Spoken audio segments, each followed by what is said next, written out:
Oi, oi, oi, já estamos ao vivo, boa noite. E aí, Bernardo, tá me escutando? Boa noite, Naomi tá aqui perturbando meu juízo hoje, querendo atenção. Oi, André, oi, Nilce, vocês estão me escutando? Boa noite, meu nome é Andréa Schultz, eu fui aprovada em mais de 10 concursos. Todas as quintas-feiras eu faço essas lives, faço um projeto para conversar com concurseiros reais, gente que já passou, gente que já foi nomeada, gente que ainda não passou. Tá tudo salvo no IGTV. Minha convidada entrou, amanhã eu vou subir para o YouTube. Obrigada, André.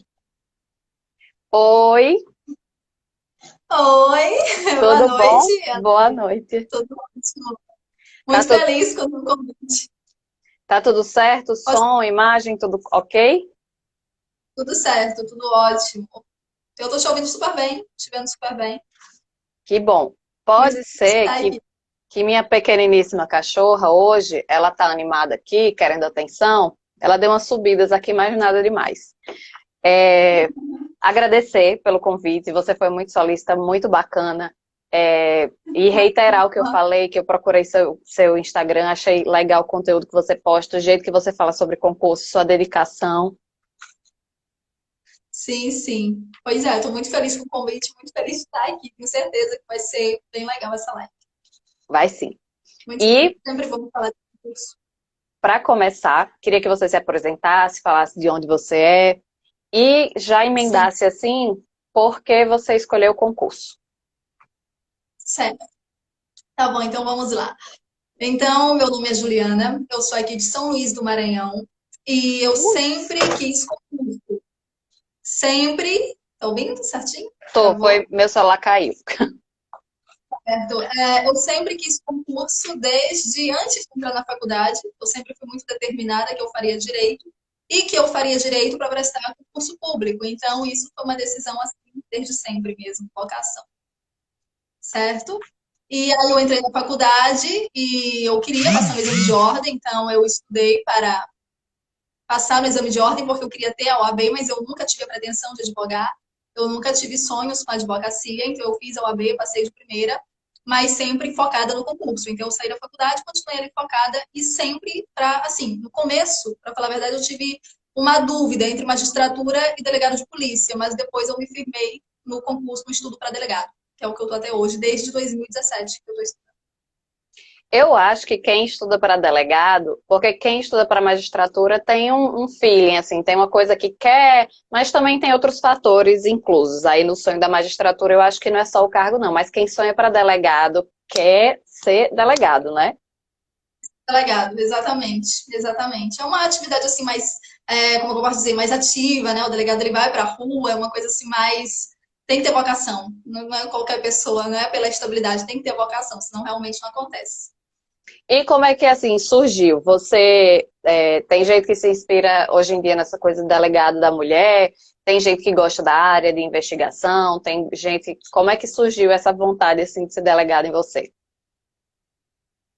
Eu sempre admirei a carreira. Eu acho assim mais pela questão mesmo investigativa da coisa, sabe? Chegar a investigar um crime.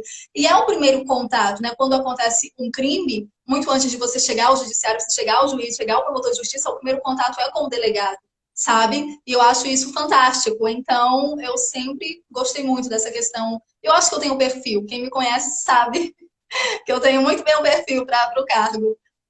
Coragem, sabe? Determinação. São características que o delegado tem que ter. Eu acredito que eu tenha. É. Eu não tenho muito esse feeling de polícia, mas às vezes tem muita gente que não quer e quando entra se descobre, vê que tá na Sim, área que sempre quis. E assim, o que é que você tem para falar? Porque tá uma moda, né? Tá um boom. Gente que estuda para tribunal tá triste, chorando. E tá sim, tô todo mundo, sabendo. ai, acho que vou fazer para polícia, acho que vou fazer para polícia. Só que é uma decisão que envolve muitas coisas, assim. O que é que você tem para falar para esse pessoal?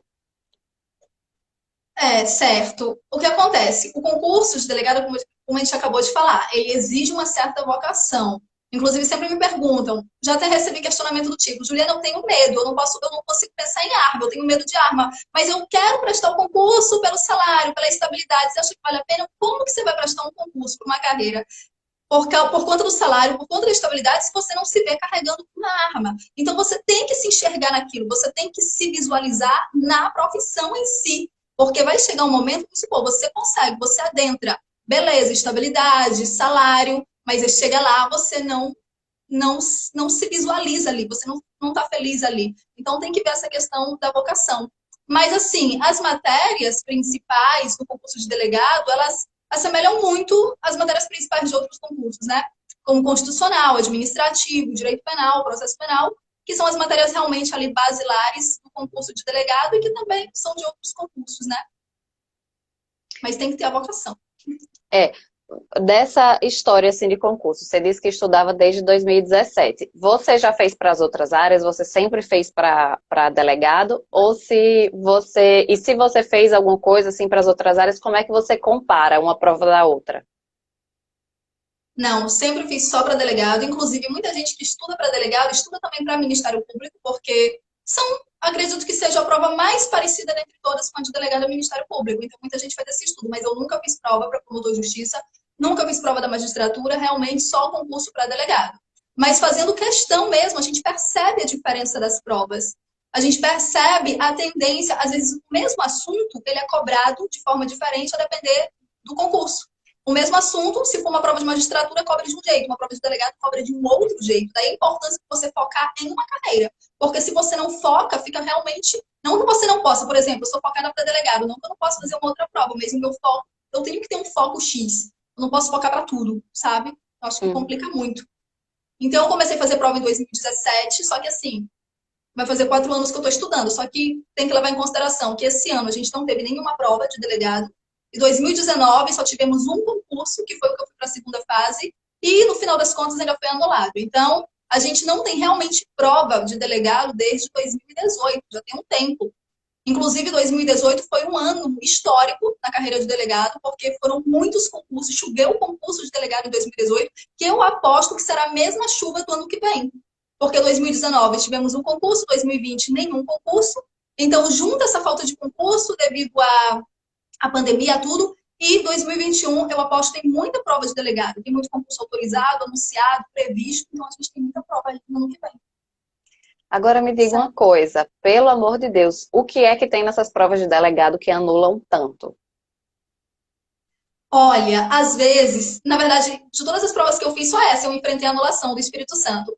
Uma prova pode ser anulada por várias questões, às vezes fraude mesmo, né? Descobre-se uma fraude, a prova é anulada. No caso do Espírito Santo, não foi fraude, foi questão da banca. Vamos dizer que a banca não soube fazer a segunda fase.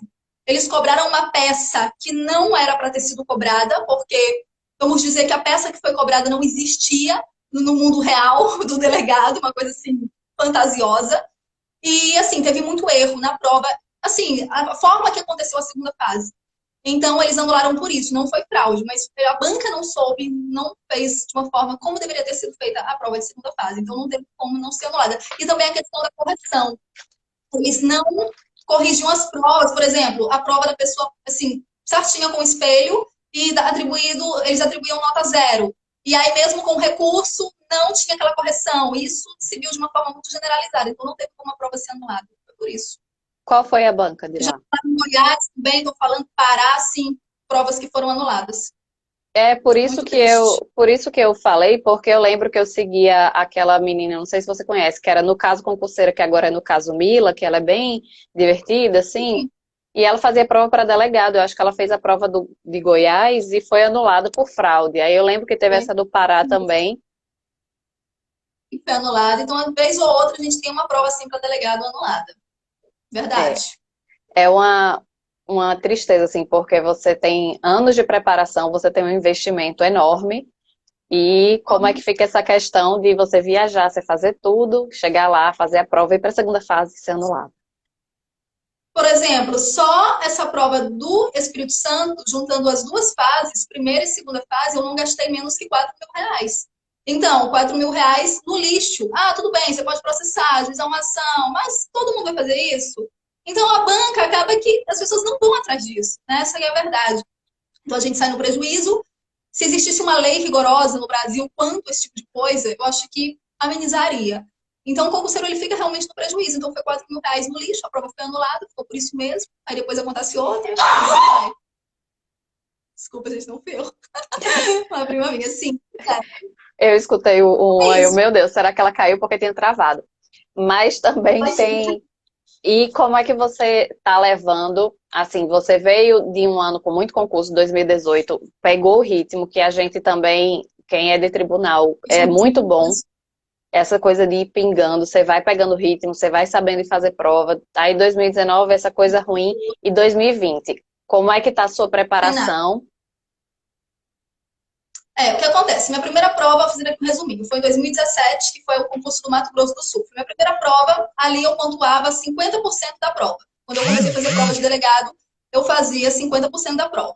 E aí veio 2018. 2018 a gente teve uma enxurrada de concursos. Dessa enxurrada eu nem fiz todos. Eu não dei conta de fazer todos, mas eu ainda fiz 5 concursos de delegado só em um ano.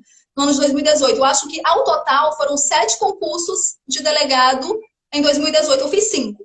Aí eu fiz Maranhão, meu estado, Piauí, Minas Gerais, São Paulo e Goiás. Só que era uma prova atrás da outra. Você vinha de viagem e 2 meses depois eu tinha outra prova. Não dava tempo de nada. Então, assim, não dava para você ver a evolução de uma prova para outra porque não tinha tempo. É como se todas as provas fossem ali simultaneamente. Então, vinha de uma prova, eu já pegava o fio da meada da outra. E assim foi 2018, um ano muito intenso.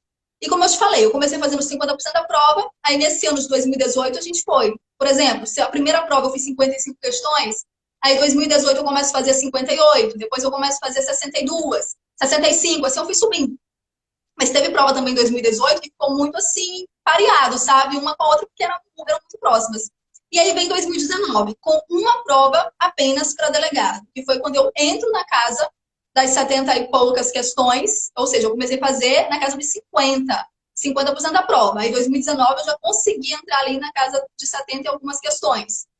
E aí eu consigo a segunda fase do Espírito Santo. Aí a prova é anulada e a gente tem agora essa paralisação, né?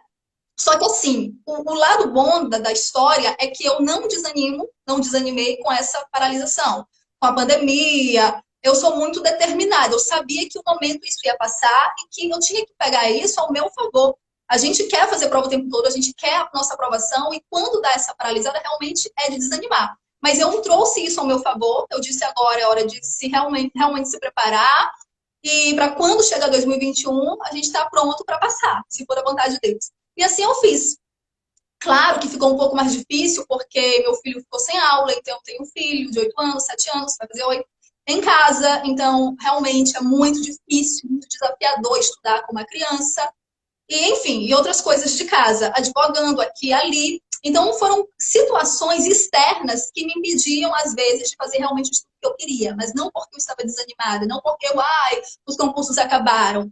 Nunca pensei dessa maneira.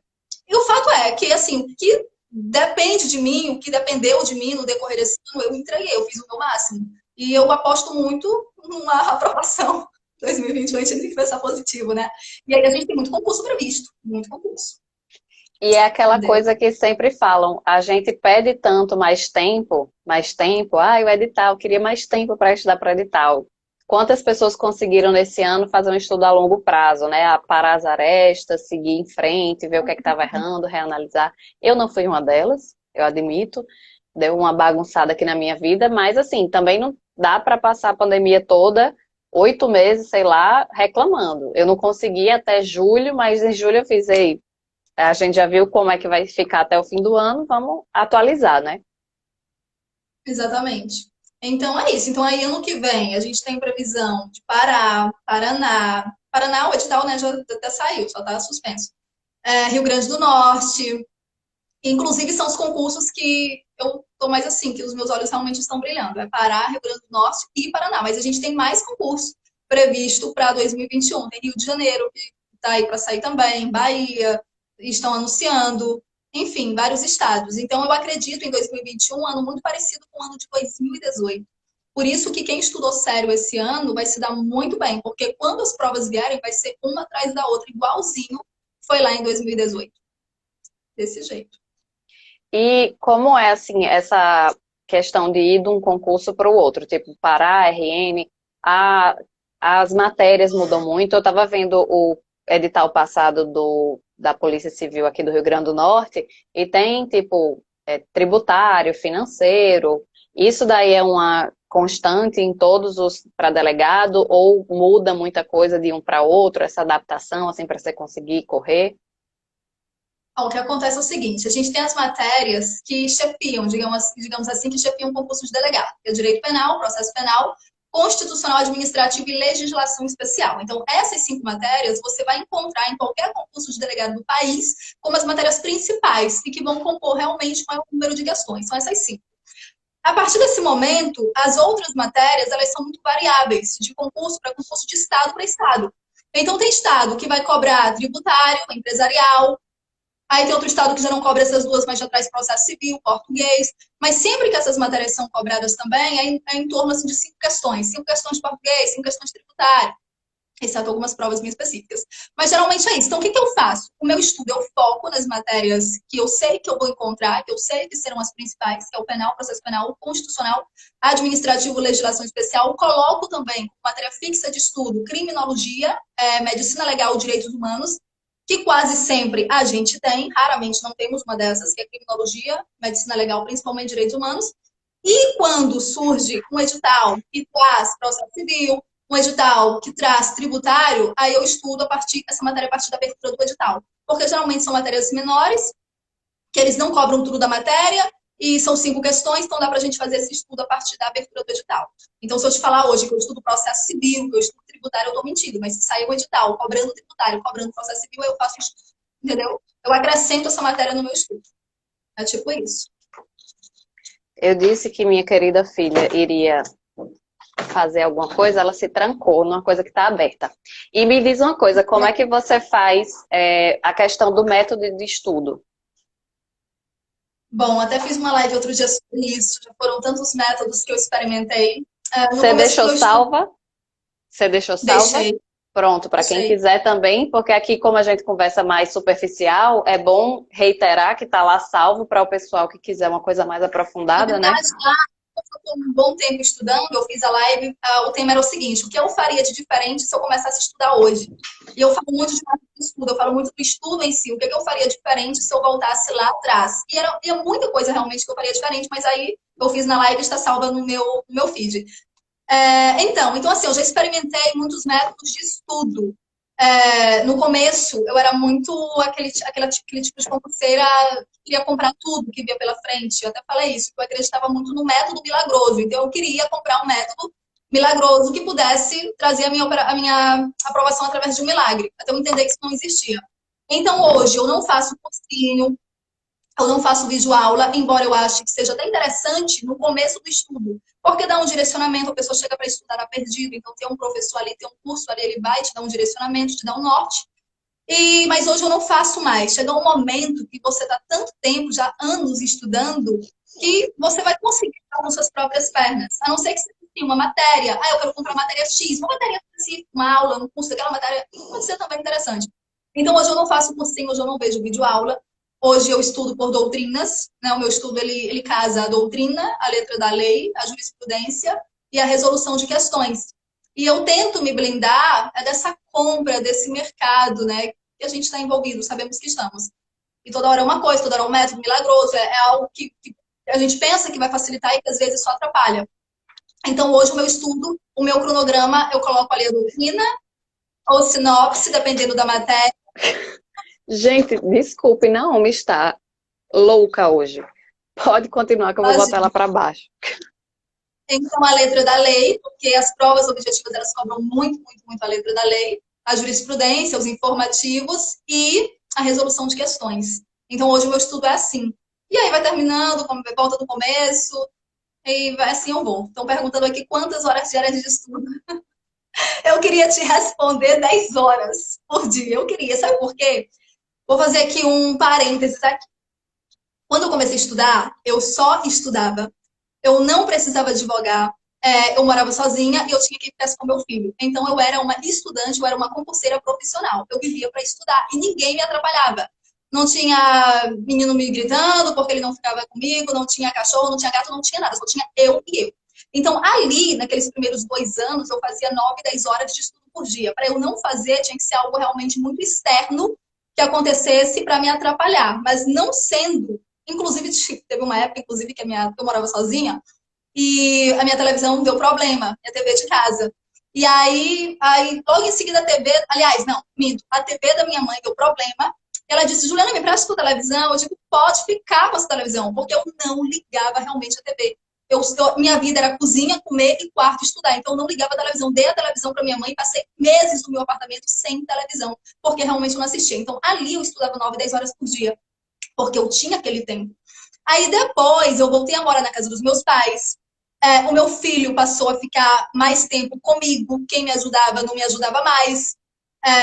Então hoje sou eu para tudo, para arrumar, levar para a escola, pegar na escola, dar lanche, banho. Só eu para tudo isso. E aí minha vida mudou um pouco. Eu comecei a advogar de forma autônoma, pouco, mas como advogar. E por mais que seja uma ação, 2 ações, 3, toma muito teu tempo.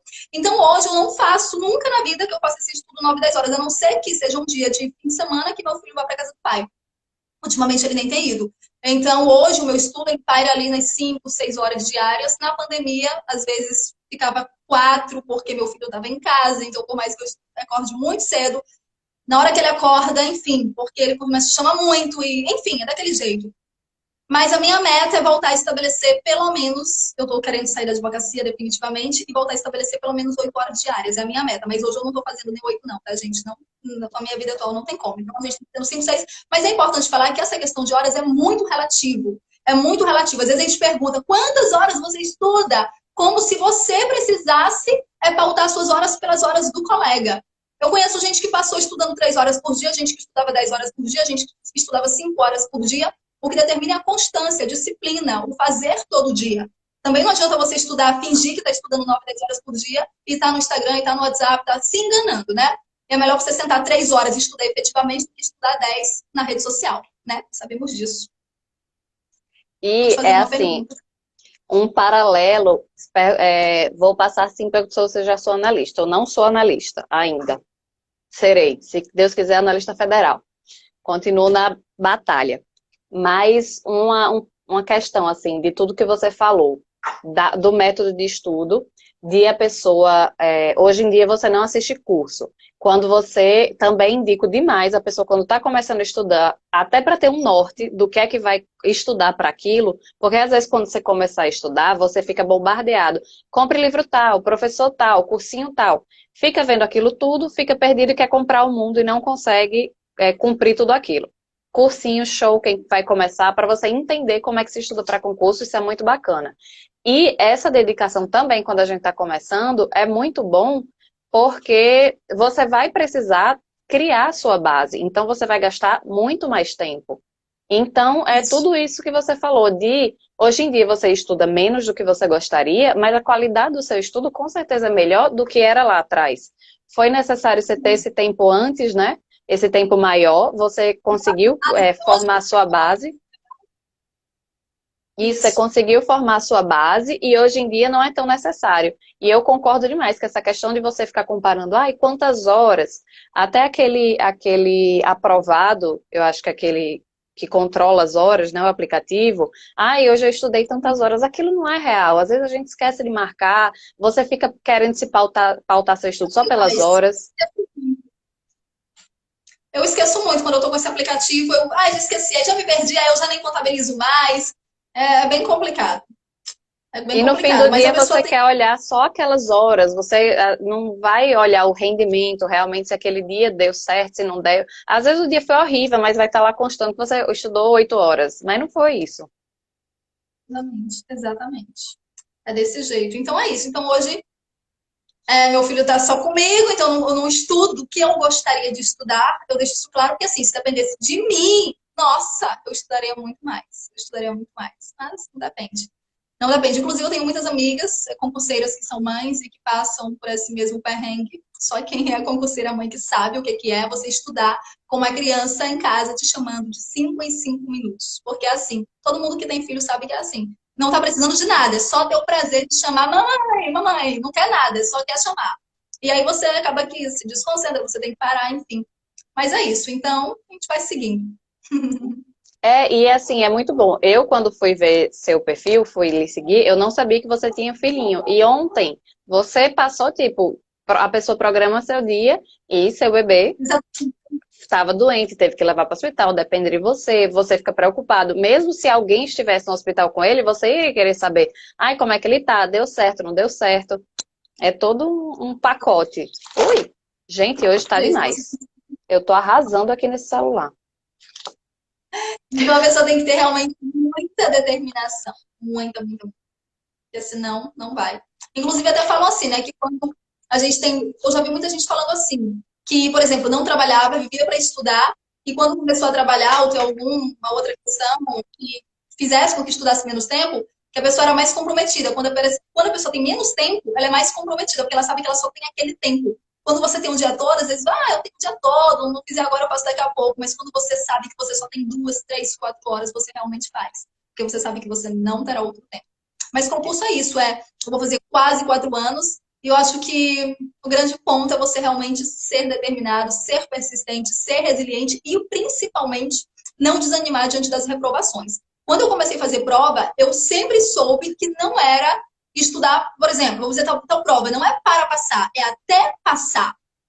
Então, eu sempre tive essa convicção de que eu não ia passar de primeira. Eu sempre tive a convicção de que eu ia reprovar muito até passar. Então, eu encaro as reprovações com tranquilidade, sabe? Claro, a gente, no começo, era mais tranquilo de encarar. O tempo vai passando, é mais difícil. Mas a gente tem que entender que faz parte do processo. Agora, é claro, procura saber por que ainda não passei, o que foi que me tirou, o que está fazendo aqui eu pontuei essa nota. E aí, para você corrigir. Mas tem que ter determinação. A pessoa que entra achando que, porque eu tenho que passar de primeira, é complicado conseguir se manter na jornada, né? É muito complicado. Você tem que ter essa consciência. Porque senão não consegue se manter. Exatamente. E até falando pela sua evolução, que você disse que estudava no início, conseguia fazer tantas questões, tem um parâmetrozinho, assim, que eu sempre converso com quem tá começando a fazer concurso, ou quem diz que está estagnado, que, por exemplo, na tribunais é muito FCC. Então, o FCC geralmente cobra 60 questões. E é um pouco, como não é tipo delegado, magistratura, a nota de corte é um pouquinho menor porque as questões são bem mais difíceis. Para analista, para técnico, a nota de corte é maior. Então, são 60 questões. Você conseguir fazer 40, ok, foi bem. Aí você foi para 45, ai, muito bem. Em 2, 3 meses você consegue fazer isso. Só que dos 45 para os 50, você vai passar mais 6 meses ou mais. E dos 50 para os 55, é uma batalha que você vai Muito fazer. importante, porque quando a gente fala assim, eu fiz 55 em uma prova, depois de 4 meses eu fiz 58. Só isso, você não sabe o que esses pontinhos representam. Você não sabe. Então, assim, eu passei 2018 ali, subindo da casa dos 50 e alguma coisa, entrei na casa dos 60 e alguma coisa, 2019 eu já estava na casa dos 70 e alguma coisa, e a meta realmente em 2021 está pontuando 80% da prova, que a gente sabe que nota de corte paira aqui, 80, às vezes até mais, do que 80% da prova. Então, para garantir realmente mesmo uma segunda fase, você tem que focar em pontuar no mínimo 80% da prova. As pessoas não estão brincando de estudar. Tem muita gente brincando, mas tem uma galera também que não está brincando de estudar. E o erro é você achar que está todo mundo no oba-oba, porque não está. Perguntaram aqui, a pergunta já passou. Como lidar com as pressões externas? É o seguinte, quando você decide estudar para concurso público, você já trabalha de cara com a tua pressão interna mesmo. A gente se autopressiona porque a gente quer resultado, e só que também a gente lida com as pressões externas, pressão de família, e às vezes a pressão ela é velada. Às vezes a pessoa não está te perguntando assim, nossa, ainda não passou. Às vezes acontece isso, mas às vezes não é nem isso. Às vezes só o fato da pessoa perguntar, ela, aí, como foi? Ou, e aí, qualquer pergunta, isso já é uma pressão. Não deixa de ser pressão, é uma pressão velada. Às vezes um olhar, você vê a pressão de um pai, de uma mãe, de um irmão, de um amigo. E essa pressão, ela vai existir, é fato. E se você quer ser menos pressionado, conte para menos pessoas que você estuda. No meu caso, todo mundo sabe. Quem me conhece sabe que eu estudo para concurso público porque eu nunca escondi isso de ninguém mesmo. Eu nunca me importei com isso, de falar. A pressão existe, existe, e não é pouca, ainda mais agora, que eu vou fazer 4 anos de estudo. Então, as pessoas começam. Então, acreditarem. Eu não digo nem agora, porque a gente está sem concurso mesmo. Eu estou há quase 4 anos, mas leva em consideração, eu te falei, um bom tempo sem concurso. Mas como isso for, vem ano que vem. Aí eu não passo em nenhuma prova do ano que vem. Chega no final do ano que vem. A gente vai totalizar 5 anos. As pessoas vão olhar, nossa, mas será que ela ainda passa? Nossa, mas será que você só estuda? Esse tempo todo ainda não passou, então a pressão existe. Então, se você tem um foco, se você quer chegar em algum lugar, você só tem que olhar para aquele lugar que você quer chegar e tapar os ouvidos. Porque se você parar no meio desse caminho para dar atenção ao que A te fala, ao que B te fala, me desculpa, você não está focado 100% não. Então, você tem que focar aonde você quer chegar. Vão falar? Vão. O resultado falará por ti. Quanto mais eu escuto, mais eu estudo, mais eu tenho sangue nos olhos. Cada vez que eu escuto coisa, mais eu tenho sangue nos olhos. Exatamente. E eu estudo, eu faço concurso para tribunal desde 2016. Eu comecei realmente a estudar e a prestar prova desde 2016. E óbvio que eu tenho que lidar com vários fatores que tribunal teve uma questão orçamentária bem pesada, tá difícil, não chama mais como chamaria antigamente. E essa questão de pressão, a pressão maior é nossa. A gente lida muito pior do que isso. Às vezes, uma pergunta que você até falou, pode não ser com aquela intenção que a gente recebe, só que nossa pressão é tão grande que quando, ai, você ainda não passou. Exatamente. A gente já dá aquela conotação porque a gente já está se auto-pressionando. Então, basta uma pergunta que às vezes nem é intencional, a pessoa nem quer causar aquilo, mas a gente acaba que. Porque a gente já está ali numa bolha de pressão. E digo, quanto mais o tempo passar, mais essa pressão aumenta, porque a gente quer resultado. Como não? Só a É. minha família que sabe. E a Sim. questão também é você notar a pressão, é você notar a sua evolução. Se você está evoluindo, ok, continua, você está no caminho certo. E o que você falou, foco. Se você escolheu aquilo para sua vida, se você escolheu aquilo como meta, se você escolheu aquilo que você quer para o seu futuro, e realmente vai ser o futuro, você vai passar o resto da vida naquele cargo. Então, será que não vale a pena você passar mais um ano? E ver como é que está a sua evolução quando eu estava 2 anos atrás. Ai, fulaninho de tal. Primeiro que hoje em dia não existe mais. Se alguém colocar, passei para delegado com 1 ano, passei para tribunal com 1 ano de estudo, isso é mentira. Não existe. Depois você vai cascavear, você vai ver que a Estão cada vez. pessoa estudava, fazia cursinho desde a faculdade. Ela pode ter passado 1 ano depois da faculdade, mas já fazia cursinho desde antes. Então, são vários fatores, várias coisas que você tem que levar em consideração. E a principal coisa que você tem que levar em consideração é sua força de vontade. E sua meta, o que você quer, e colocar aquilo, seguir e deixar o resto para trás. Exatamente. Você falou uma coisa muito interessante, é o que a gente escolheu para nossa vida. No caso, quando eu comecei a estudar, eu não disse assim, eu vou aventurar aqui, eu vou ver se vai dar certo, se não vai dar, como eu vejo algumas pessoas falando. Não, eu vou tentar, se não der certo, pelo menos eu tentei, eu vejo outra coisa. Eu não penso dessa maneira. Eu não penso dessa maneira, porque eu escolhi para minha vida. Eu escolhi aquilo porque eu quero viver aquilo. É por isso que vem reprovação, é por isso que vem pandemia, é por isso que vem o mundo desabando, que eu sigo firme, porque eu tenho consciência da minha escolha, do que eu quero para minha vida. Eu não me vejo em outra profissão. Eu não me vejo advogando com amor. Ai, uma grande advogada. Se eu quisesse, eu poderia já ter aberto o escritório. Eu nunca coloquei meu currículo de advogada em nenhum escritório dessa cidade. Por quê? Porque eu não tenho amor por isso, eu não tenho amor por essa carreira. Então, foi o que eu escolhi para minha vida, eu só me visualizo naquilo. Então, quando você tem um foco, uma determinação, um lugar que você escolhe chegar, você vai se manter firme, independente do que aconteça, você vai chegar, porque é a lei da vida. Não é não? A gente colhe aquilo que a gente planta. Só não passa quem desiste, né? Só não é nomeado quem desiste. E perguntaram aí também antes, essa questão de método de estudo, como é que você faz suas revisões? Ai, revisão, é um ponto muito difícil de ser falado. Eu nunca vi ninguém falar assim de uma forma tranquila sobre revisão. Eu não tenho um método X de revisão, mas eu digo que eu não faço aquele tipo de revisão que as pessoas fazem, que é com base em números, de 7 em 7 dias. Aí, tipo, não tem uma revisão assim que funciona dessa maneira. Eu Os não ciclos. consigo seguir. Que vai fazendo, estando, vai cronometrando ali as revisões, eu não consigo. Por exemplo, eu pego aqui direito constitucional. Aí eu vejo lá 10 temas de constitucional. Eu vou estudar aqueles 10 temas, depois que eu bater aqueles 10 temas, eu vou revisar aqueles 10 temas. É um pouco intuitiva a minha revisão. O fato é que eu faço revisão. Mas eu não tenho essa revisão assim da forma que essas pessoas geralmente fazem, na verdade, que se enganam, porque não conseguem fazer. Eu acho muito difícil. Então, eu vejo ali os temas X, depois eu volto, até porque eu voltei com a prática de resumo, então a minha revisão, quando você faz resumo, você revisa pelo resumo, né? E aí fica tranquilo, lê ali o resumo rapidinho e reviso o assunto, mas eu faço revisão. O importante é fazer. Eu não tenho assim um dia X também, sabe, para revisão. Não, esse é o dia X de revisão. É como eu estou te falando. Eu vou ali vencendo a matéria e quando eu chego em determinado ponto, eu venho, leio os resumos, faço aquela revisão daquilo que já foi estudado. É.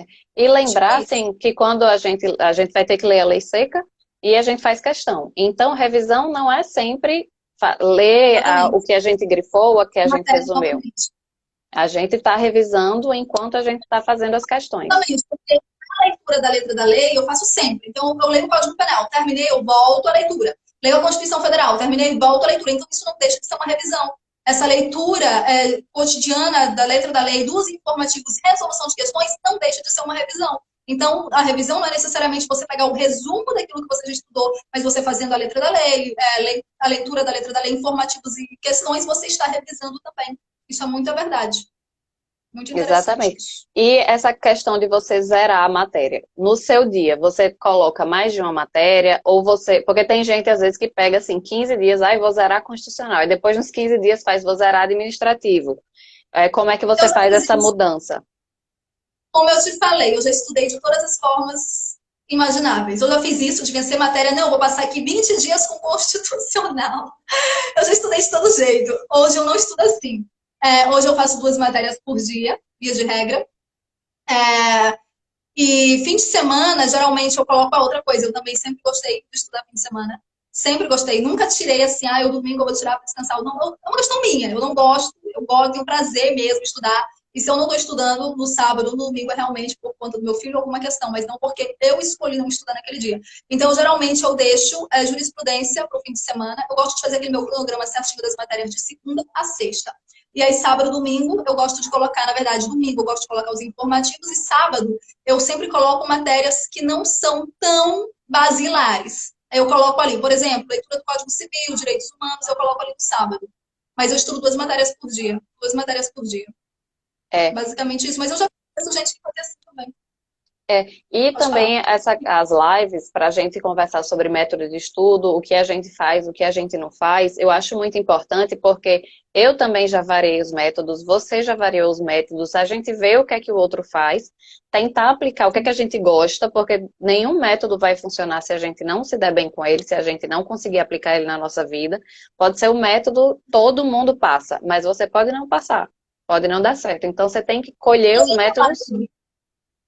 Foi o que eu falei na live. Gente, não existe um método universal que dê certo para todo mundo. O que dá certo para mim não necessariamente vai dar certo para você. Aí o que acontece? A pessoa se prepara, passa no concurso e depois de aprovado, vende aquele método que deu certo para si, como se fosse dar certo para todo mundo. Aí eu vejo a galera comprando mentoria, comprando coach, isso, aquilo. Eu não me adapto, não funciona para mim. Não vai funcionar mesmo. Porque não é universal, não vai funcionar para todo mundo. Você tem que ver aquilo que dá certo para você. Por exemplo, a letra da lei, eu só consigo ler ouvindo ao mesmo tempo. Tem um aplicativo da letra da lei em áudio, então eu começo a ler e escuto. E se alguém chegar para mim falando que isso está errado, não está errado, porque funciona para mim. É assim que eu aprendo. Então a pessoa ela tem que ir testando os métodos e ver aquilo que funciona para ela. E a partir do momento que ela consegue se identificar, ela mantém aquilo. O autoconhecimento não é porque dá certo pro coleguinha, não, fulano tá fazendo assim, eu vou fazer assim também. Teste, deu certo para você, você faz. Não deu, não faça. Tá bom? É tipo isso. E colha um pouquinho de cada pessoa. Às vezes quem lhe vende o método fez isso, colheu e deu certo para ela. Você tem que fazer o seu também. Você tem que criar as suas interações Inclusive, aí. correr dos produtos, já comprei mentorias, e quando as pessoas, elas podem até pensar, mas Juliana fala tanto disso, mas ela compra, às vezes, ela chega a comprar mentoria. Mas quando eu compro uma mentoria, sabe o que é? O que mais me interessa numa mentoria é ter as metas de estudo definidas. Eu acho muito legal você ter um mentor para te dar, assim, te estabelecer as metas de estudo, mas não pela questão do método de estudo, sabe? Eu não compro o método de estudo da pessoa. Eu compro a meta do estudo ali. A pessoa tá ali e diz, olha, eu vou estudar isso e aquilo. Isso é legal, um direcionamento legal e você tem que ficar mais compromissado. Mas o método de estudo em si da pessoa, isso eu não compro de ninguém. Porque eu acho que eu já como eu posso dizer, já descobri o que funciona para mim. Então não é ninguém que vai chegar nessa altura do campeonato e falar faz assim, faz assado, porque depois de quase 4 anos a gente já sabe o que funciona pra gente. É. E o que você estava falando aí de estudar feriado, tem uma questão. Você tem que ficar com seu filho, você tem que tirar umas horas que não dá para você estudar como você gostaria. E eu até fiz um post falando o que você vai fazer no feriadão. Tipo, o que fazer no feriadão. É o seguinte, a gente tá aqui sem edital. Você cumpriu suas metas direitinho? Você conseguiu? Você sabe desde o começo do mês que tem feriado. Você sabe desde o começo do ano que tem feriado. Você tá com o cronograma ok? Você programou uma viagem? Não custa nada você tirar um dia. Agora você tá em casa, não tá fazendo nada. Seu cronograma não está ok. E você acha que você pode tirar um domingo e uma segunda? Aí você já pensa direito, assim, será que vai valer a pena? Você vai ficar em casa, você não programou nada atípico. Eu vou te dar o meu exemplo. Eu acho assim que é como você está falando, a pessoa tem que saber de si, da sua realidade. E tem Porque que eu vejo compensar muita no fim de gente semana o que não deu certo durante a semana. indo nessa questão do estudo, do fim de semana, estudo, não estudo, pela modinha dos outros, e não de acordo com a sua necessidade. Eu te dou o meu exemplo. Eu vou fazer 4 anos de estudo, sabe? Tô numa profissão que eu não gosto, que é a profissão, né, de advogada. Tô com um filho, sou separada. Meu filho depende quase que exclusivamente só de mim, enfim, eu não tenho ajuda de terceiros, vocês entenderam? E aí o que acontece? Então, assim, imagina só, eu olho para minha vida, que tá essa dificuldade toda, financeira, enfim, morando na casa dos pais, aí eu olha o meu domingo, ai, eu vou descansar. A minha realidade não tá, sabe? Não é coincidente com a minha realidade. Eu ia fazer, sabe o quê? Daqui a pouco eu tô fazendo 5 anos de estudo, 6 anos de estudo, 7 anos de estudo. Então não dá mais. Então cada um tem que ter consciência da sua realidade. A minha realidade não permite. Eu nunca gostei de me dar folga em domingo. E agora mesmo, nem se eu gostasse. A minha realidade não permite isso. A semana já é complicada, com criança. Aí chega um dia que meu filho tá com alguém. Ah, eu vou descansar? Não dá. Agora você tem que estudar mesmo para sair dessa vida, que não é fácil. Tem que sair. E esse é os motivos da live aí. Tem muita gente se identificando. A gente tem que trazer todo tipo de rotina, todo tipo de. É concurseiro real, tipo. Nossa, que sonho! Sua semana foi perfeita, seu mês foi perfeito, não aconteceu nada com você, você conseguiu fazer tudo. Eu não sei quem é que consegue ter uma semana assim, imagine duas. A gente tem que batalhar com o que tem, a gente tem que trabalhar com o nosso cenário. E, geralmente, todo cenário você consegue tirar um tempo para se dedicar para estudar. Só não estuda quem não quer. Isso, eu comecei a acordar mais cedo, 5 horas da manhã, para começar a estudar enquanto a casa ainda está dormindo, porque. E tem outra coisa, no caso eu moro com meus pais, então você está no meio do estudo, minha filha, você pode estender essa roupa? Minha filha, você pode ir ao mercado? A pessoa que está te pedindo, ela não tem a noção do quanto aquilo está te atrapalhando. Na cabeça dela, 10 minutinhos, não vai interferir em nada. Ela não tem consciência, a pessoa que te pede aquilo. Mas imagina só, então, é isso, é concurseiro na vida real. É você estar estudando, as pessoas estarem te chamando ao tempo todo, faz isso, faz aquilo. Então, eu começo a acordar mais cedo enquanto todo mundo está dormindo, porque por mais que eu tenha o pior dia, eu sei que aquelas horas, elas estão fixas, estão ali fechadas. E a gente tem que ter, como é que eu posso dizer? A gente tem, como é a frase, a gente tem que ter nem tudo a gente tem um controle, a gente vai ter controle sobre tudo, mas, por exemplo, as primeiras horas da manhã, quando todo mundo dorme, eu tenho controle sobre aquilo. Então, eu posso fazer algo daquilo, porque aquilo ali, eu estou no controle. O restante do dia eu posso até não estar no controle total, mas aquilo que você tem um controle, a gente é bom priorizar, depende da gente. É. A seguidora falando aqui, mãe todinha, é tipo isso. Quando eu morava com os meus pais, minha mãe tinha mania de abrir a porta para olhar o que eu estava fazendo. Ela abriu a porta assim, mãe, eu te amo. A bichinha, ela sempre foi muito, muito solícita, muito inteira e é a pessoa que me apoia assim super até hoje. Mas quem não está, porque às vezes você está estudando raciocínio lógico, você está no meio de uma questão. São pequenas coisas assim que para quem está de fora acha, você está reclamando disso, não sei o quê. Mas às vezes você está assim no meio de uma linha do pensamento, nossa, eu vou conseguir entender isso. Aí você pode pegar um negócio assim para mim? Mas são ossos do ofício, né? A gente vai manejando aí, você conseguiu pegar esse horário, isso daí é muito importante. Eu odeio acordar cedo. Mas e aí, se você tem 3 horas antes, sozinha, só você, para estudar no silêncio, que você não vai ter durante o dia todo, não vale a pena você dar uma esforçada e acordar um pouco mais cedo? Exatamente, exatamente. E isso é interessante também que quando a minha vida deu essa virada, que eu estudava lá 9, 10 horas por dia, eu me vi diante de um cenário que eu não conseguia mais estudar aquilo e eu me frustrei muito porque eu não aceitava. O que que acontece? Não era mais possível estudar aquele número de horas em razão de que eu já te falei, meu filho mora na casa dos pais, enfim, advogar, e eu me frustrava, eu não aceitava. Então eu fazia um cronograma de 10 horas diárias, impossível de ser cumprido, porque eu não aceitava diminuir a carga horária do cronograma. Não quero esse estudo aqui de poucas horas. Então, eu fazia aquele cronograma gigantesco, chegava no fim da semana, tudo para ser cumprido, assim, nada fechado. Aí eu lembro que eu fiz uma live com o Pedro Medula, não sei se você conhece, nessas lives ele sempre faz uma live, ele é mentor de estudantes, ele faz live diariamente no Instagram dele, dando uma mentoria para quem fala lá, eu quero. Aí eu entrei, eu Vou quero. anotando Aí eu aqui.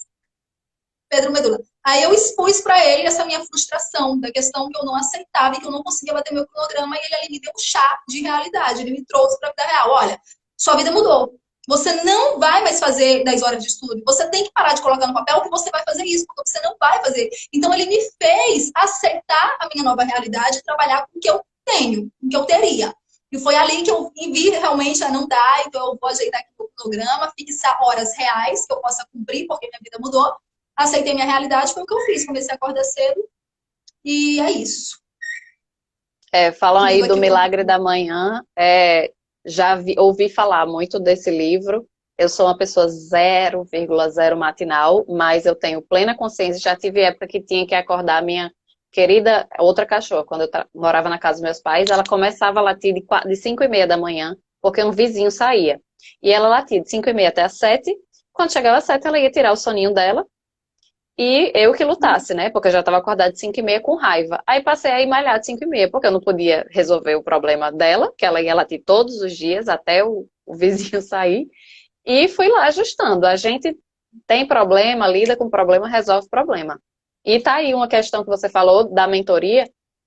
Tem uns exemplos. Eu não gosto muito, nunca trabalhei com coach, e também tenho uma dificuldade nessa questão de outra pessoa dizer o que você tem que fazer.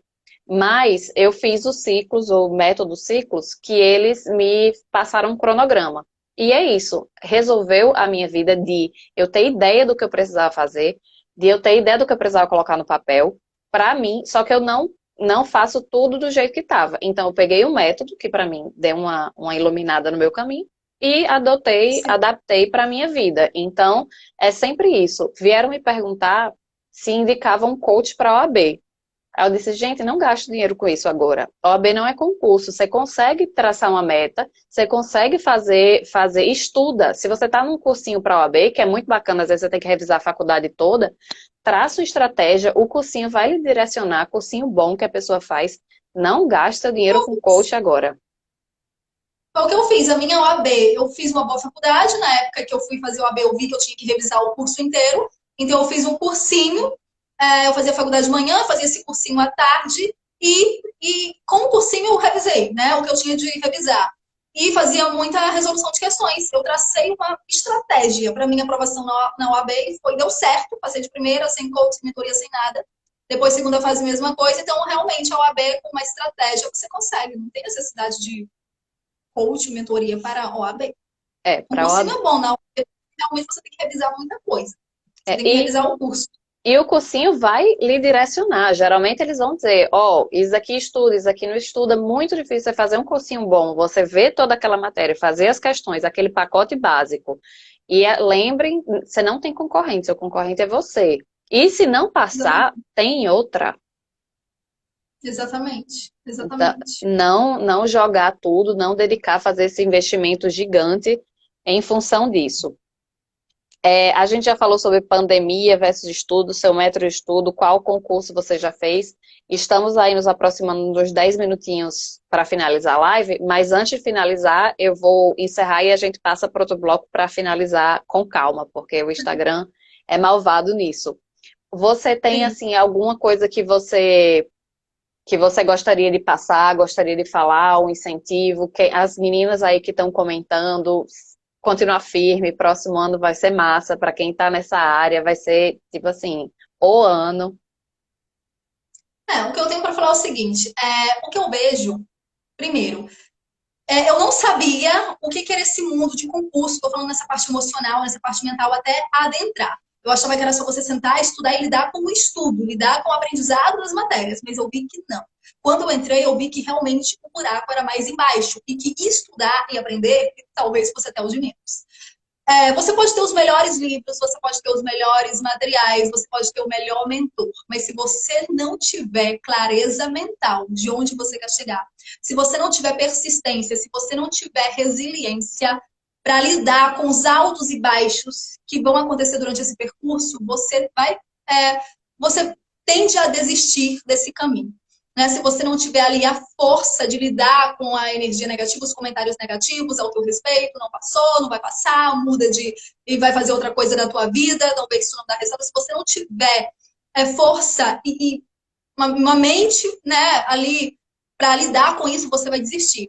Então, assim, o que que me faz permanecer firme quando eu já estou contabilizando quase 4 anos de estudo? Detalhe, eu achava que com 2 anos de estudo eu estaria delegada, com o distintivo no peito, eu tinha certeza disso.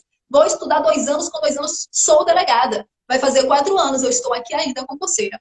Então, o que me faz permanecer firme é ter clareza mental de onde eu quero chegar. Peraí, eu vou te dizer uma coisa, inclusive, eu nunca pensei em desistir.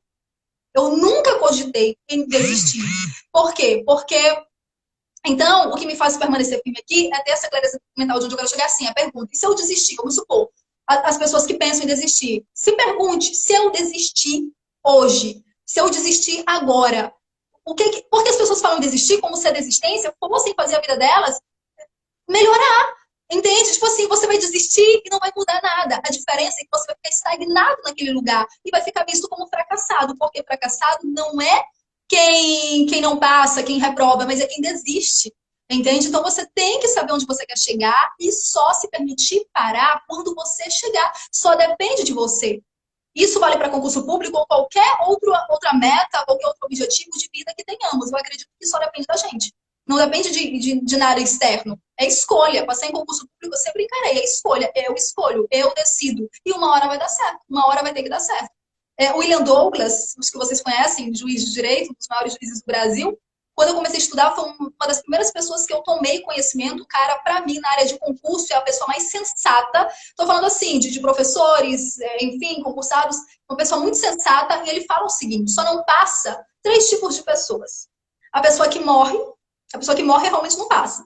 A pessoa que desiste e a pessoa que não repara as arestas. Ou seja, você vai fazer a prova, você está vendo que você está errando aqui, você volta para casa e não procura consertar aquilo. Por exemplo, você sabe que você não está passando porque você não lê a letra da lei. Aí você continua não lendo a letra da lei. Você sabe que não está passando porque não lê informativo. Você continua não lendo informativo. Realmente o milagre não pode acontecer.